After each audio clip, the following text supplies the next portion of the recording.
오늘 말씀은 잃어버린 나라를 찾아서라는 제목의 세 번째 말씀, 긍휼히 여기는 자에 대한 말씀을 나누겠습니다. 지난주에 잃어버린 나라를 찾아서 두 번째로 했는데, 지난주에는 의에 줄이고 목마른 자는 복이 있나니 그것을 중점적으로 전했습니다. 오늘은 그 밑에 말씀을 전할 거예요. 우리 모든 사람들은 가장 귀한 것을 잃어버린 사람들입니다. 첫째로는 우리 하나님, 나를 만드신 하나님을 잃어버렸습니다. 그리고 우리의 나라, 우리가 살았던 나라, 원래 고향, 하나님의 나라를 잃어버렸습니다. 우리는 다시 이 땅에서 잃어버린 하나님과 하나님의 나라를 향해 가는 자들입니다. 그것이 믿음이에요. 그것이 믿음의 생활입니다. 우리 최초의 사람인 아담과 하와가 하나님 앞에 죄를 지었기 때문에 우리는 하나님의 나라에서 쫓겨났습니다. 죄는 히브리어로 관역을 빗나가다, 길을 벗어나다 라는 뜻입니다. 그러므로 죄는 하나님의 말씀에서 벗어난 모든 것들이 죄입니다. 하나님의 말씀에서 벗어나 죄를 짓자 우리는 죄인이 되었고 우리 안에 어둠이 들어왔습니다. 그리고 어둠이 들어왔다는 것은 하나님의 빛이 사라졌다는 것입니다. 그리고 우리는 어둠의 성품들을 가지고 태어나고 살아가고 있습니다. 빛 대신, 사랑 대신, 용서와 사랑 대신 미움과 다툼이 우리 안에 있습니다. 그러자 그 아름다운 사랑의 나라, 빛의 나라는 하나님의 나라에서 우리가 쫓겨났습니다. 여호와 하나님이 에덴 동산에서 그를 내보내어 그 근원이 된 땅을 갈게 하시니라 라고 말씀하고 있죠. 에덴 동산에서 내쫓겨나서 그 근본된 땅을 갈게 했어요. 우리 사람은 이제 땅의 존재, 육체가 된 거예요. 원래는 육체 안에 영혼이 있었어. 하나님과 교통하며 사랑하며 살았는데 그 사랑이 죽어졌어요. 그리고 영적인 하나님과 교통하는 사람이 육체의 사람이 된 거예요. 하나님과 교통하지 못하고 이 세상을 위해서, 나를 위해서 살아가는 이기주적 사람이 되었다는 것입니다. 첫째로 이 말씀은 바로 이제 땅을 파서 직접 내가 노력해서 땀을 흘려야 먹고 살 수 있다는 그러한 처지가 되었다는 것을 의미하면서 육체가 되어버린 사람으로서 이제 하나님께서 두 번째로는 이제 기회를 주신 거예요. 육체가 된 너의 땅을 이제 갈아라. 그럴 때 내가 너희를 구원할 것이다. 이 땅에서 다시 한번 기회를 받은 것입니다. 우리는 육체가 된 나의 육체를 하나님 앞에 회개함으로, 순종함으로 그렇게 하나님 앞에 다시 쓸 수 있는 그러한 잃어버린 하나님의 나라를 찾아가야 합니다. 우리의 본능적 죄에서, 감정적 죄에서, 본능적 죄의 근본은 음란과 간음입니다. 성적인 죄가 가장 커요. 감정적 죄는 미움과 다툼이에요. 노여움이에요. 이러한 죄에서, 그리고 내가 주인이 되는 삶, 하나님이 주인이 되지 않고 하나님의 말씀이 주인이 되지 않고 내 마음대로 내가 주인이 되는 삶, 그런 삶에서 회개하고 돌이키고 하나님 말씀으로 순종하고 내 속사람과 겉사람이 잃어버린 하나님의 백성으로, 성도로 찾아가는 그런 사람이 되어야 합니다. 그 이하 9절에는 우리가 어떻게 잃어버린 하나님의 나라를 찾을 수 있는가에 대한 힌트를 주고 있습니다. 이같이 하나님이 그 사람을 쫓아내시고 에덴 동산 동쪽의 그룹들과 두루 도는 불칼을 두어 생명나무의 길을 지키게 하십니다. 이제 선악과가 죄인 된 사람에게 선악과가 금단의 열매가 아니라 뭐가 금단의 열매요? 생명나무가 금단의 열매가 되었어요. 죄인은 생명나무의 열매를 먹을 수가 없습니다. 영생할 수 없고 하나님의 나라에 함께 살 수가 없어요. 왜? 어둠이기 때문에, 죄인이기 때문에. 그러나 그 생명나무의 길을 우리 모두가 아시는 것처럼 우리 예수님이 십자가에서 몸 찢고 피 흘려 그 길을 여섰습니다.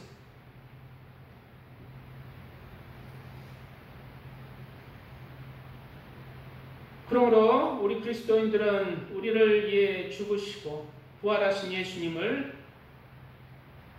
나의 구세주로 믿고 그 말씀 안에서 그 생명나무의 길을 가고 있는 자들이에요. 구원받았다가 아닙니다. 여기 구원받은 사람 누구 있습니까? 구원 못 받았어요. 우리는 구원받는 길을 가는 자예요. 언제까지? 예수님 앞에 쓸 때까지, 하나님 아버지 앞에 쓸 때까지.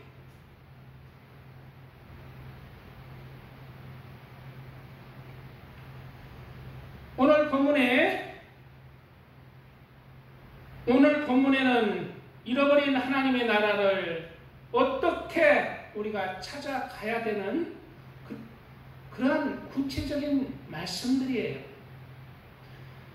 예수께서 무리를 보시고 산에 올라가 앉으시니 제자들이 나온지라. 특별히 얘기했듯이 오늘 예수님께서 일부러 산에 올라가셨죠. 산상수훈입니다. 즉 너희가 여호와의 산에 오를 자 누구일까? 그 말씀을 하시고 계십니다. 다시 천국문을 열 자는 누구인가? 다시 잃어버린 하나님의 나라를 다시 찾는 자들이 누구인가? 라는 그런 말씀입니다. 그리고 산에 가셨다는 것은 또 세상 사람과 구별된다는 뜻이에요.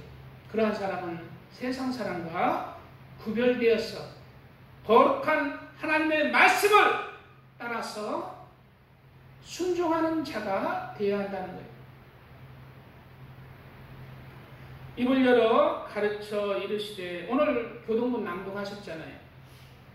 여호와의 산에 오를 자가 누구며 그 거룩한 곳에 설 자가 누구인가? 곧 손이 깨끗하며, 손이 깨끗하다는 것은 이 세상에 살 때 하나님 보시기에 손에 사랑이 있다는 것입니다. 의가 있다는 거예요. 선이 있다는 거예요. 이웃과의 관계입니다. 하나님과의 관계에서 이웃과의 관계가 다를 때, 소금이고 빛이 될 때 여호와의 산에 오를 자입니다. 잃어버린 하나님의 나라를 찾을 자예요. 마음이 청결하며, 청결하다는 것은 우리는 죄인인데 청결할 수가 없잖아요. 세상, 여호와의 산, 즉 세상과 구별되어 분리되어 세상에서 살지만 하나님의 자녀로 빛과 소금으로 살아간다. 뜻을 허탄한 데 두지 아니하며 뜻을 하나님의 나라, 하나님과 잃어버린 하나님의 나라에 소망을 두고 살아요. 세상의 소망을 가지고 믿음 생활하는 자, 구별되지 못한 자입니다. 뜻을 허탄한 데 두는 자. 거짓 맹세하지 아니하는 자로다. 거짓, 이게 여기서는 무슨 뜻이냐면은 거짓 믿음이에요. 예수님을 믿는다 하지만 예수님 보시기에는 여호와의 산에 오를 만한 믿음이 없는 것. 믿는다 하지만 그 믿음은 죽은 믿음이에요. 쭉전의 믿음입니다.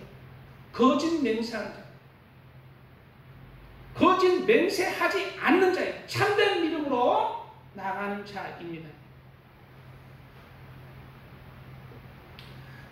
이러한 사람이 그는 여호와께 복을 받고 그는 하나님께 의를 얻으리니, 의가 뭡니까? 예수를 얻으리니, 구원을 얻으리니, 이런 자가 구원 받는 거예요. 마음대로 죄짓고 구원파 타락한 그러잖아요. 양심의 가책을 느끼지 마라. 너희 죄는 이미 사해졌다. 양심의 가책 느끼지 마라. 죄를 지어도 하나님께 감사하고 찬양해라. 죄를 더 씻도록 하는 거예요. 니골라당입니다. 니골라당. 영지주의 니골라당입니다. 이는 누가 여호와를 찾는 족속? 그러한 자들, 진실한 하나님의 말씀 따라서 살아가는 자, 이는 여호와를 찾는 족속이요. 야고보 하나님의 얼굴을 구하는 자로다. 셀라. 문들아 너희 머리를 들지어다. 영원한 문들아 들릴지어다. 영광의 왕이 들어가시리로다. 예수가 십자가에 못 박혀 죽으시고 그 천국 하나님의 나라의 문을 여셨어요. 그래서 그 문들이 예수 안에서 열리는데, 그래서 예수 안에서 예수를 믿고 여호와의 산을 오르는 자도 그 문이 열리는 것입니다. 산상수훈의 말씀은 계속해서 얘기했듯이 하나님과의 관계 안에서 예수님을 믿고 우리 이웃들을 용서하고 사랑하는 자 되어라. 이웃에게 진실한 자가 되어라. 그 말씀이에요. 우리의 구원의 핵심이 양심의 가책, 죄를 지어도 양심의 가책을 느끼고 사탄의 복음입니다. 우리는 우리의 구원은 하나님과의 직접적인 관계 안에서 이웃들의 직접적인 관계가 밀접하게 연관이 되어 있습니다. 심령이 가난한 자는 복이 있나니 천국이 그들의 것이며, 바로 우리는 우리 천국에 가장 기본적으로 들어갈 수 있는 내 마음의 상태를 얘기하고 있습니다. 우리 마음이 낮아져야 됩니다. 하나님의 말씀 안에서 낮아져서, 가난한 자는 낮아져서 하나님의 말씀 안에서 살아가야 돼요. 가난한 자는, 성경의 가난한 자는 고아와 과부와 나그네입니다. 고아, 그게 무슨 뜻이에요? 고아는 아버지가 없는 자. 이 세상에서 내 아버지가 하늘에 계신 하늘에 계신다는 거예요. 과부가 누굽니까? 바로 남편이 없는 자. 내 남편이 이 세상에 남편이 있는 것이 아니라 예수님이 나의 남편으로 예수님을 바라보고 사는 자. 나그네가 누굽니까? 나의 고향집이 없어요. 나의 고향집은 천국을 바라보고 사는 자. 그 자들이 마음이 가난하다는 거예요. 심령이 가난한 자. 우리는 이러한 영적으로 과부와 고아와 객이 되어야 합니다. 애통하는 자는 복이 있나니 그들이 위로를 받을 것이며, 우리가 죄인이기 때문에 살아갈 때 늘 하나님의 말씀 안에서 늘 애통하게 됩니다. 왜 이렇게 나는 부족할까? 왜 나는 하나님의 말씀에 제대로 순종하지 못할까? 왜 세상은 불우가 판을 칠까? 왜 사람들은 지옥으로 가고 예수님을 영접하지 않을까?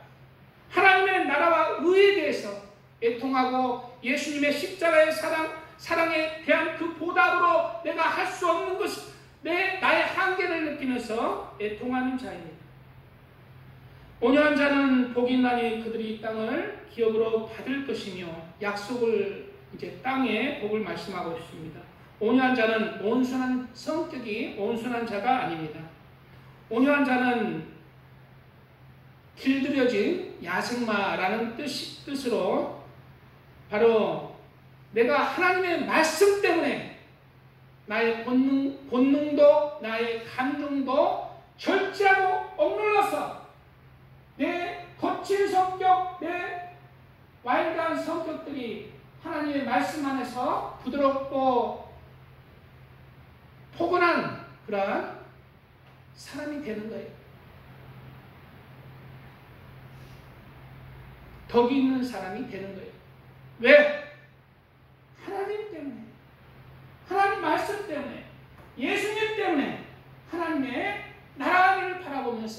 내가 내 본능적 그런 성품이, 내 감정적 성품이 뜯어 고쳐지는 거예요. 교회 다니면서 성품이 안 변하면 나를 돌아봐야 됩니다. 교회 다니면 1년, 2년 다니면 성품이 온유하고 겸손하게 낮아져서 섬기는 자로 바뀌어야 됩니다.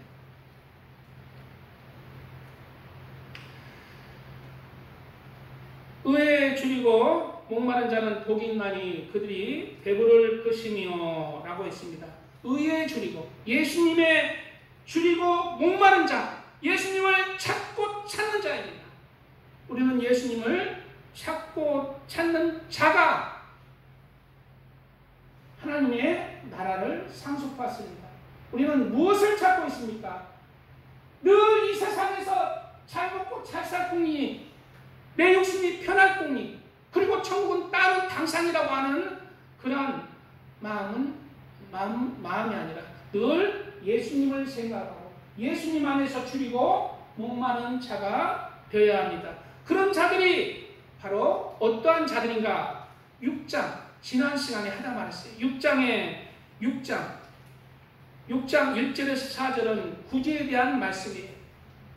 의에 줄이고 목마르니까, 예수님의 줄이고 목마르니까 예수님의 말씀을 따라서 다른 사람을 돕는 거예요. 구제하는 거예요. 그리고 모르게 하는 것이죠. 그리고 기도에 대한 말씀이 6장 5절에서 15절입니다. 의에 줄이고 목마른 자는 어떻게 된다? 기도한다. 하나님을 영적으로 만난다. 늘 만나기를 사모하면서 기도하는 자입니다. 그리고 금식하는 자가 16절에서 18절, 6장 6절. 예. 의에 줄이고 예수님을 만나고 찾고 하나님의 말씀 안에서 살아가고 싶으니까, 예. 인간의 제일 힘든 게 뭔지 알아요? 금식이에요. 다른 것도 뭐 있겠죠. 예. 금식이 정말 힘들어요. 금식까지 하는 것입니다. 금식할 때 누구만 보라? 하나님만 알게 하라. 그리고 19절에서 23절 말씀은, 네 마음, 네 보물이 이 땅에 두지 말고 하늘에 두어라. 하늘에 쌓아라. 내 모든 상급들을, 내 마음을, 네 시간들을, 네 젊음을, 너의 삶을 어디에 쌓아라? 이 땅에 쌓아라? 하늘에 쌓아라? 하늘에 쌓아라. 그게 의에 줄이고 목마른 자. 의에 줄이고 목마르지 않으니까 하늘에 안 쌓습니다.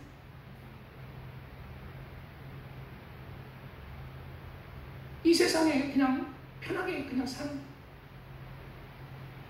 그리고 마지막에 의에 줄이고 목마른 자에 대한 말씀이 뭐예요? 24절에서 6장 34절.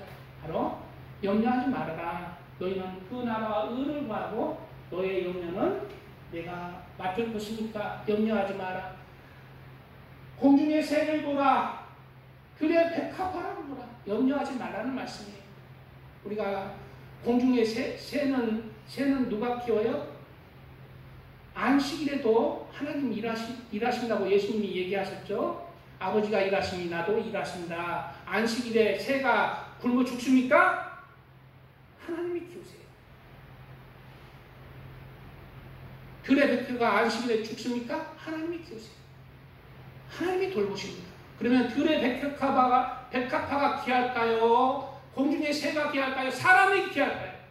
하나님의 자녀가 말도 못하게 귀합니다. 하물며 너희가 보냐 라고 말씀하시는 거예요.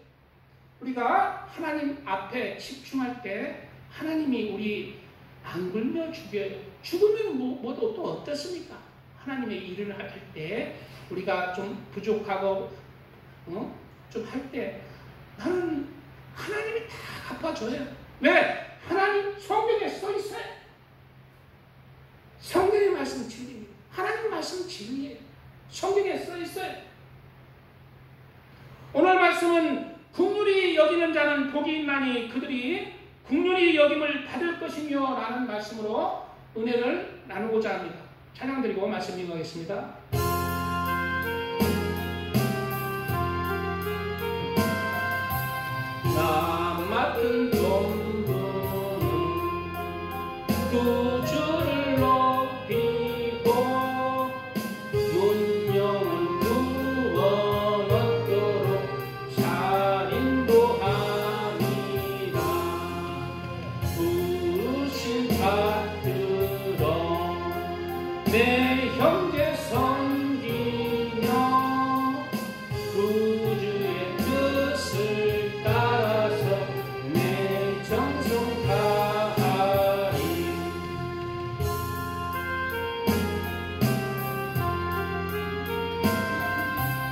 주 앞에 모든 일 잘 행케 하시고 이후에 주님 배울 때 상 받게 하소서.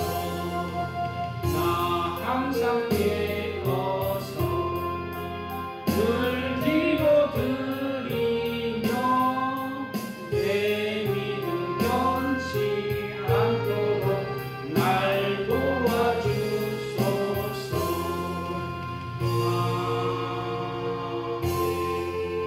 지난 시간에 염려하지 말라는 말씀으로 제가 이 나라 염려하지 말라고 하고 그 말씀을 전했습니다. 우리가 하나님 잘 못 믿을 하나님을 배신했을 때, 우리 교회가 하나님을 배신했을 때, 일제 시대 신사참배했을 때는 나라가 반쪽짜리가 났습니다. 그러나 지금은 아니에요. 지금은 물론 배도하는 교회들도 있고 배도하는 종들도 있지, 세계의 제사장 국가로 지금 나아가고 있습니다. 한국처럼 예수님을 열심히 믿는 나라가 없어요. 이미 한국은 세계에 지금 미국에서 바톤을 이어받았습니다. 그래서 한류가, 이 나라가 하나님이 높여주는 거예요. 한류가 뜨는 거예요. 그래서 염려하지 말아요. 하나님 붙들고 있으면 이 나라도, 개인도 하나님이 이 나라 지킵니다. 이재명이가 이 나라 어떻게 자주지 못해요. 하나님이 이재명도 세웠습니다. 세운 건 아닌데 허락했어요. 하나님이 세운 거예요. 하나님이 보고 계시고 하나님이 모든 것을 하실 수 있습니다. 너희는 뭐다? 하나님의 나라에 집중해라.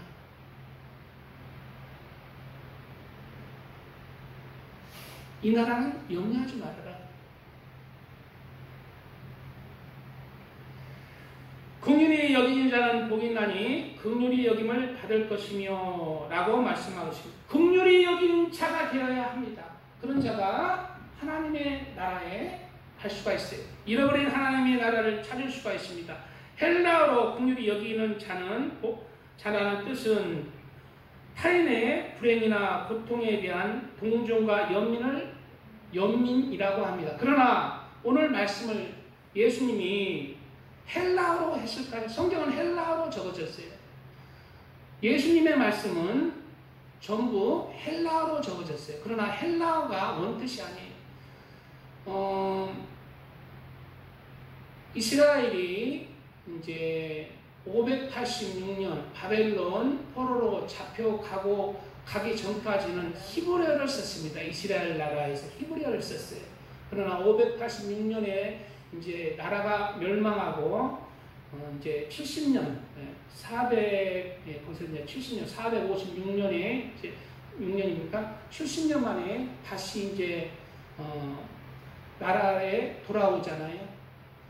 포로 귀환을 하잖아요. 그때는 이제 바벨론에서 쓰던 언어 아람어를 썼다는 거예요. 아람.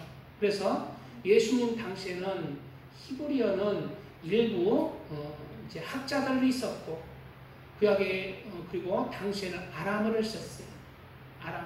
아람어는 히브리어와 거의 비슷하다 합니다.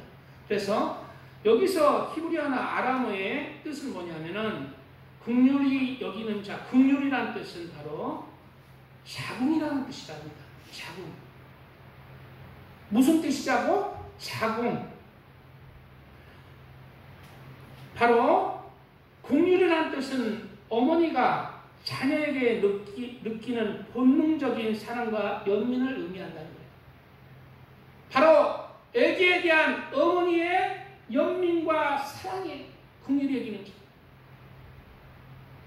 바로 어머니의 사랑, 엄마의 사랑으로 마음 깊숙한 곳에서 우러나오는 강한 연민과 긍휼과 사랑이라는 것입니다.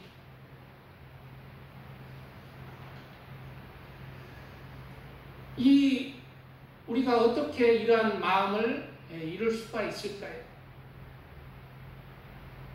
우리는 이러한 마음을 이루어가야 된다는 거예요. 여호와의 사모를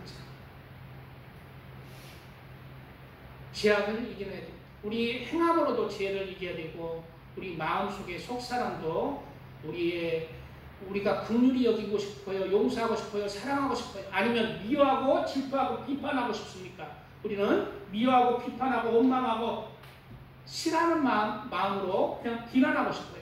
그런 마음들과 싸워야 돼요. 자, 이어지는 긍휼한 자가 어떤 자인지 바로 나오고 있습니다. 바로 산상수훈에서 정답이 있죠. 7장 1절에 비판을 받지 아니하려거든 비판하지 말라.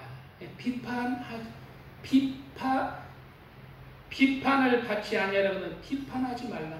이 자가 어떤 자예요? 비판하는 자는 긍휼이 없는 자예요. 긍휼이 여기지 않는 자가 비판하는 자라는 거예요. 창세기에 우리가 선악과를 먹고 나서 우리의 눈이 밝아진지라고 했어요. 여기서 눈은 뭐예요? 마음이 상대방의 흠과 티를 보게 되고 죄를 보게 된다는 거예요. 우리 눈은 상대방에 대해서 단점에 대해서 흔히 보이게 된다는 거예요. 누구예요? 죄인이. 내가 잘 봐서 똑똑해서 남의 흠을 잘 보는 게 아니라 네가 죄인이 됐기 때문에 상대의 죄가 뭐의 눈에는 뭐만 보이는 거예요. 죄인의 눈에는 죄가 보이는 거예요. 그런데 내가 하나님의 마음으로 내가 긍휼한 자, 긍휼히 여기는 자가 되면은 죄인도 뭐가 보여요? 희망이 보이고 선이 보이고 양심이 보여요. 헤아리게 되는 거예요. 뭐만 보이는 거예요. 상대방의 탓도 있지만 내 탓이 크다는 것입니다. 내가 죄인이기 때문에 죄만 보이는 거예요. 내가 똑똑해서 그런 게 아니에요. 내가 죄가 많으니까 그래요. 죄가 많으니까 흠이 보여요. 우리 길수아님하고 나하고 누구를 이렇게 얘기하잖아. 그러면은 그 사람 나는 이제 이렇게 좀 안 좋은 걸 얘기하거든. 지금 좀 이제 자제하는. 길수아님은 이제 결혼할 때부터 그런 건 항상 그 사람 두둥이. 나는 그냥 죄가 많으니까 뭐에서 뭐만 보여. 관점이 어느 관점으로 바뀌어야 돼? 실수사님이 보는 관점이 선한.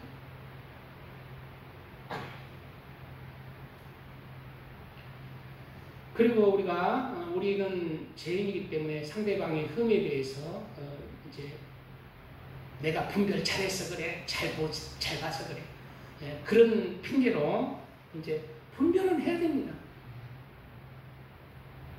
길수아님도 봐요. 상대방의 그런 것을 봐요. 그러나 그거를 묻어두는 거예요.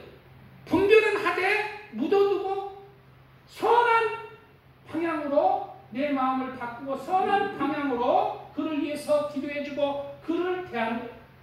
말을 안 하는 거예요. 안 좋은 말을 안 하는 거예요. 입을 항구하는 거예요. 입을 항구하시기 바랍니다. 그리고 선한 방향, 어떤 게 선한 방향입니까? 어떤 게 내가 사랑을 실천하는 방향입니까? 그것을 깊이 생각하고 그를 한 사람 한 사람을 분별하고 대하는 겁니다. 분별은 분명히 해야 돼요. 사기꾼도 있고 도둑놈도 있고 분별을 해야 돼요. 여기 신천지도 왔다 갔잖아요. 분별해야 되죠.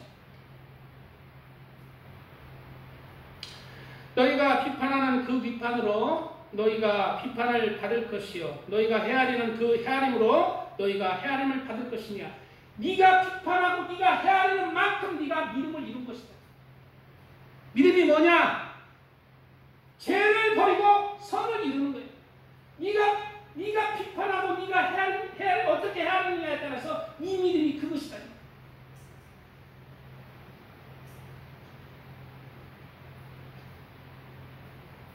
어찌하여 형제의 눈 속에 있는 티는 보고 내 눈 속에 있는 들보는 깨닫지 못하느냐.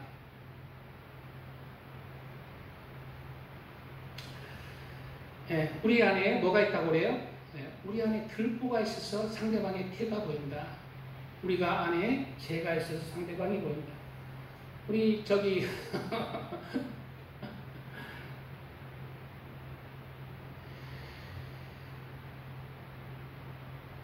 야고보서에 이런 말이 있잖아요. 뭐에는 뭐만 보인다? 예, 도둑놈에게는 도둑놈만 보인다. 그래 도둑놈이 의심을 하는 거야. 이게 들고 도둑놈 아니고 그냥 정직한 사람도 뭘로 봐? 도둑놈은 저 새끼 도둑놈이겠지 하고 자기 돈 철저히 이렇게 하고 조심해요. 도둑놈은 왜? 도둑놈에는 제가 이제 그 수원에서 있을 때 이삿짐을 했잖아요. 조선족이나 중국 사람 이사하잖아요. 이삿짐 하나하나 다 감시합니다. 왜? 중국 이사는 다 훔쳐가거든. 중요한 건 다 훔쳐가니까. 한국 사람은 나는 평상시에 한국 사람 맞아. 한국 사람은 어쩌면 좀 그렇게 해놓고 가서 나 좀 어디 좀 갔다 오면 안 돼? 이래 한국 사람. 한국 사람은 평상시에 그냥 도둑이 없고 그냥 하니까. 근데 중국 사람은 따라다녀. 훔쳐갈까봐. 뭐에 도둑놈의 눈에는 뭐만 보인다? 자기가 도둑질하니까 도둑놈만 보이고. 또 가늠자, 가늠하는 자. 자기가 가늠해놓고 너 바람 폈지 남편한테 아내한테 그러잖아. 뭐에는 뭐만 보인다.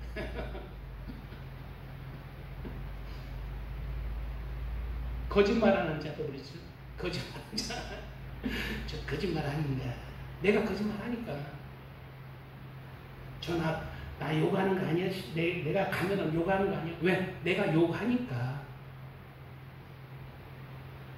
내가 욕하니까 욕하는 자로 보이는 거예요. 들보가 있는 거예요, 내 안에. 분별은 하되 가장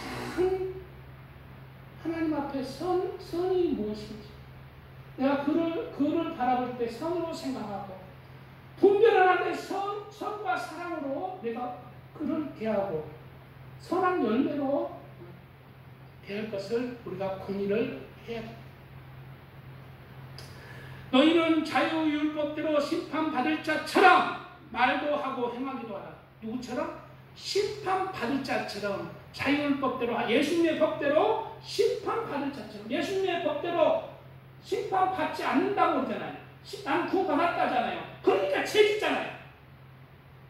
부파, 타락방 다 문제가 있습니다. 성적인 죄, 물질적인 죄 다 그런 문제들이 있어요. 왜? 심판받지 않을 자처럼 행하는 거예요. 근데 성경은 뭐예요? 너는 심판받을 자처럼 말도 하고 행한다는 거예요. 예수 안에서 네가 구원받은 것처럼 행하고 말도 하라가 아니라 예수 안에서 너는 심판받을 자처럼 말도 하고 행하기도 해라. 그럴 때 네가 죄를 짓지 않는다. 그럴 때 네가 다른 사람도 네가 죄인인 걸 알고 다른 사람도 헤아리게 된다. 네가 죄인인 것을 인식하면은 다른 사람의 죄에 대해서 네를 먼저 인식하고 너에 대해서 숙고하고 너에 대해서 너를 살피면 다른 사람의 죄에 대해서도 어떻게 한다? 겸손해진다. 분별은 하되 겸손해진다. 분별은 한데 용서할 수 있게 된다. 헤아릴 수 있게 된다. 긍휼을 행하지 아니하는 자에게는 긍휼 없는 심판이 있으리라. 예수님이 긍휼 없는 심판을 행하시면은 여기 구원받을 자 아무도 없습니다. 저도 예수님의 긍휼로 그 소망이 있기 때문에 구원의 소망이 있어요. 우리는 모두 다 죄인이기 때문에 아무리 하나님 안에서 살려고 해도 넘어지고 선도, 의도, 사랑도 실천하기도 하지만 넘어지고 죄인. 예수님의 긍휼이 있어야 됩니다. 긍휼 있는 심판은 어떤가? 심판을 이기고 자랑한다. 그러한 자게 되기 위해서는 어떻게 하라? 내가 나를 먼저 내 들보를 먼저 살피면서 심판 말을 자처럼 말도 하고 행하기도 하면서 긍휼을 행하는 자가 되어라. 긍휼을 행하는 자가 되어서 하나님 앞에 긍휼 있는 심판을 받으시길 축복드립니다. 찬양 드리고 말씀 조금 더 이어가겠습니다.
보라, 내 눈 속에 있는데 어찌하여 형제에게 말하기를 나로 내 눈 속에 있는 티를 빼라 하겠느냐.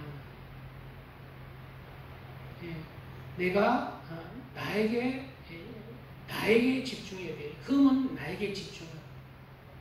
선과와 사랑은 상대방의 장점은 상대에게 집중하고, 그게 하나님의 사랑이에요. 그렇게 함으로 내가 낮아지는 거예요. 하나님의 말씀에서 낮아지고 십자가 안에서 낮아지는 자가 여호와의 산에 오릅니다.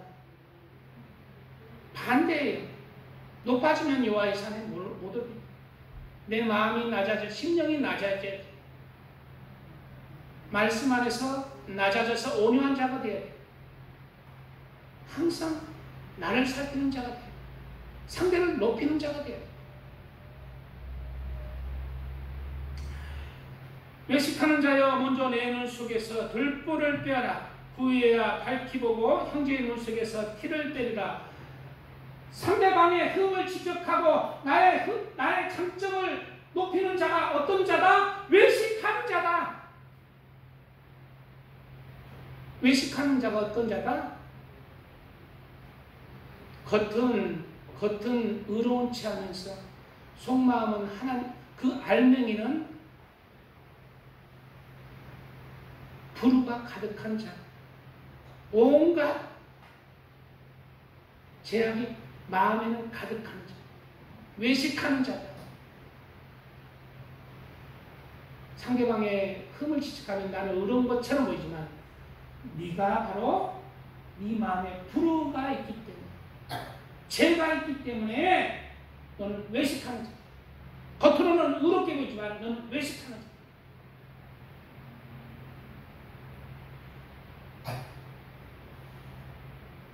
바로 오늘 아까 위의 말씀들을 토대로 긍휼히 여기는 자는 첫째로 상대를 비판하지 않고 분별은 하는데 선한 것을 추구하는 자, 그리고 입을 조심하는 자, 주님의 뜻을 구하고 선한 것을 쫓아 행하는 자. 두 번째, 긍휼히 여긴 자는 남의 허물을 덮어주고 용서하고 가려주는 자. 세 번째, 긍휼히 여기는 자는 나의 허물과 단점들을 돌아보고 하나님 앞에 무릎 꿇는 자. 긍휼히 여기는 자입니다.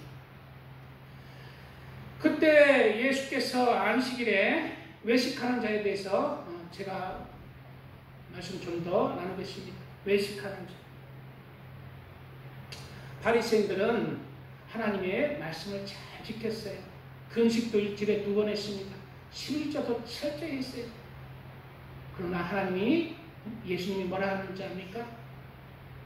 외식하는 자라는 거예요. 지옥의 판결을 너는 받을 거라는 거예요. 너는 지옥 간다는 것입니다.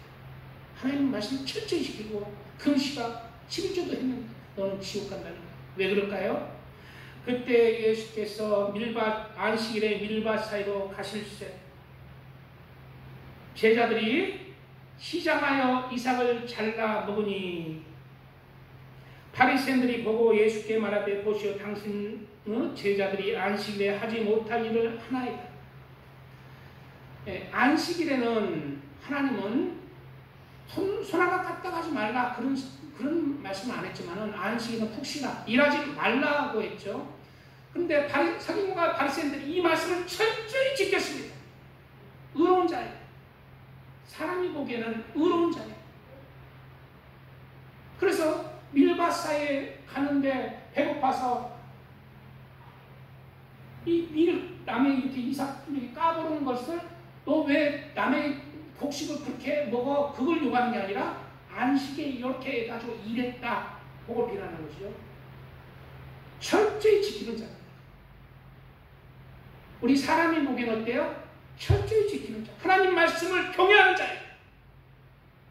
근데 하나님은 아니라는 거예요. 예수님은 아니라는 거예요. 아니라는 것이에요. 왜 그럴까요? 하나님의 말씀은 지켜야 됩니다. 안식에 일을 하면 안 돼요. 특히 구약의 시대잖아요. 예수님이 십자가에 못 박혀 죽으시기 전이잖아요. 바리새인들의 말은 타당합니다. 옳습니다. 무엇일까요? 하나님을 믿는 믿음은 크게 두 가지의 기준이 있어요. 첫째는 여호와를 경외하는 것입니다. 바리새인들은 여호와를 경외했어요. 철저히 경외해서 하나님의 말씀을 철저히 지켰습니다.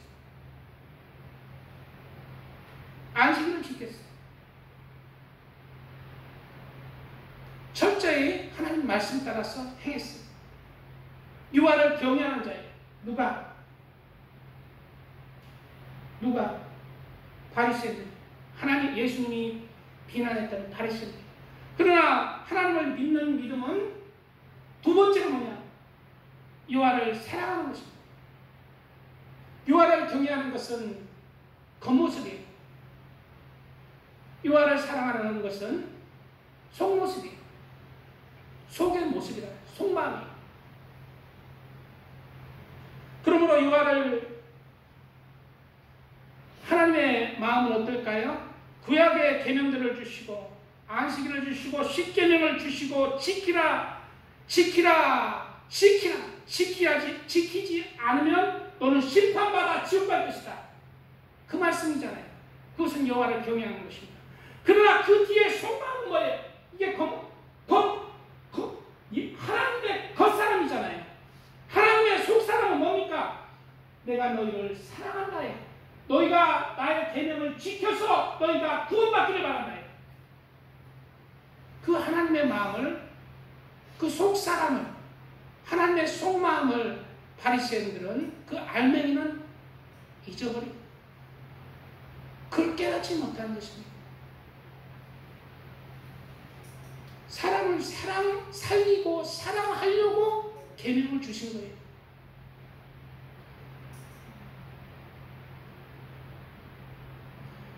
바리새인들은 율법과 계명을 지켰지만 사랑이 없었어요. 긍휼이 없었습니다. 긍휼이 여기지 않았어요. 하나님의 마음 알맹이가 없어요. 겉모습만 있습니다. 바로 외식하는 자예요. 하나님은 사랑 자체이십니다. 그렇기 때문에 여호와를 경외하라는 거예요. 왜?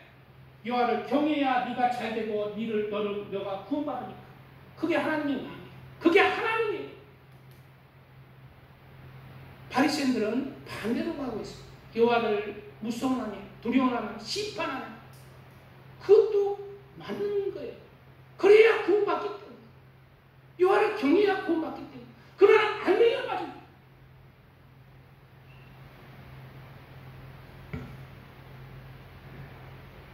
외식하는 자입니다.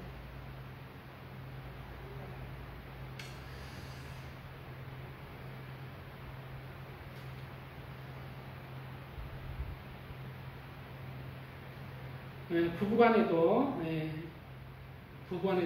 그래 이제 서기관과 바리새인들의 그 섬김, 십계명을 지키고 율법을 지키는 것을 하나님이 뿌듯했다 안 했다.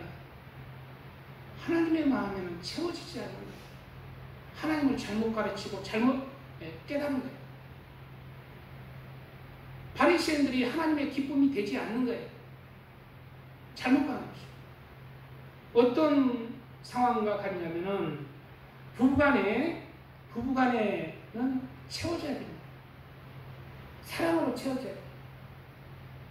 갈비뼈입니다. 갈비뼈가 딱 맞아서 채워져야 돼요. 마음이 텅 비는 거예요. 그런데 남편이 있었습니다. 일도 잘합니다. 성실합니다. 돈도 많이 갖다 줍니다. 1등 신랑까지. 그런데 물질적으로 겉으로는 잘하지만 그런데 아내와 말이 안 통하고 또 아내에게 무관심하고 아내에게 마음이 떠나 있고 아내와 말도 안 하면은 그 남편이 아내와 천생연분일까요? 아니라는 거예요. 속사람이 채워져야 돼요. 속사람이 채워져야 돼요. 하나님도 속사람이 채워져야 돼요. 하나님의 마음을 채워야 돼요.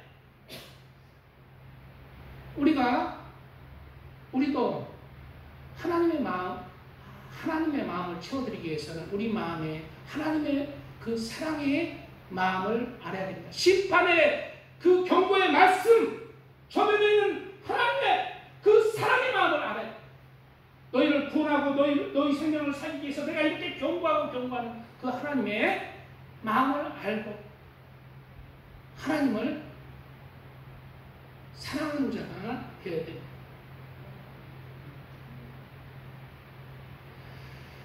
아내가 아무리 살림을 잘하고 아내가 요리도 잘합니다. 그런데 최고의 아내잖아요. 예쁩니다. 최고 아내잖아요. 그러나 남편을 무수하고 남편을 두려워하고 집에 오기를 남편이 싫어하고 남편 가까이 가기도 싫어합니다. 어떻게 그 아내가 남편에게 채워집니까? 안 채워져요. 마음이 채워져요. 제가 결혼하기 시간이 너무 많이 가네요. 제가 결혼하기 전에 이 여자, 저 여자 좀 만나봤잖아요. 한 여자를 만나보니까 내가 이놈의 장가를 가야 되는데 에이씨 그냥 아무나 만나자 하고 애는 없고 잠깐 살았던 여자를 한번 만나봤어요. 번 만나봤는데 그 여자가 이혼한 이유에 대해서 이혼한 여자에서 이렇게 얘기하더라고. 남편이 오는 게 너무 싫대. 남편이 잘해준대. 돈도 잘 벌어다 준대. 너무 친절하대. 그런데 남편이 싫대. 근데 자기는 남편이 싫대. 너무 꼴보기 싫대. 퇴근해서 들어오는 거 꼴보기 싫어서 들어가버린다. 내가 그 얘기 듣자 나도 그렇게 되겠구나 하고 얼른 도망갔어요. 얼른 도망갔어요. 그 뒤에 전화 오는 거 얘 냉정히 끌어갔어요.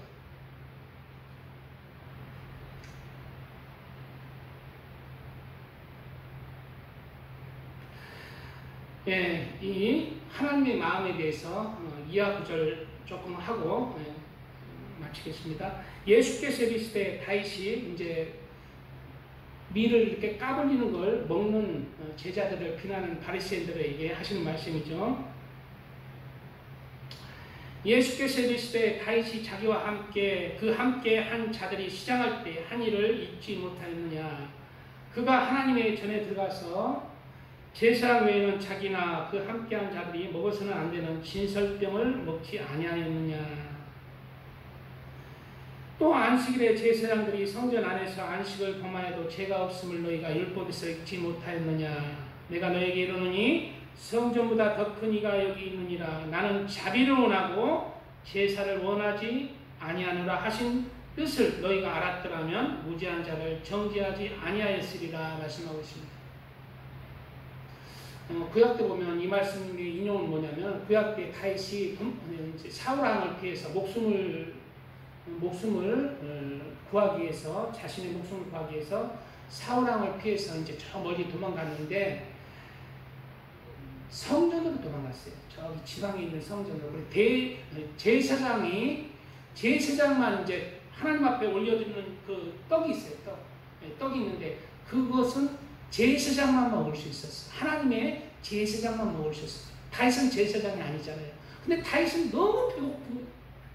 그래서 그 아히멜렉 제사장이 다윗에게 그 진설병을 먹으라고 또 다윗과 함께한 그 젊은 청년들도 너무 시장에서 먹으라고 주었어요. 하나님의 말씀에 어긋났죠? 그러나 아히멜렉 제사장이 하나님의 말씀을 어겼죠? 그러나 그 뒤에 구절은 아히멜렉이 잘못했다거나 다윗이 잘못했다는 구절이 전혀 없어요. 왜냐하면 하나님은 율법을 주신 목적이 사랑이기 때문에. 그래서 우리도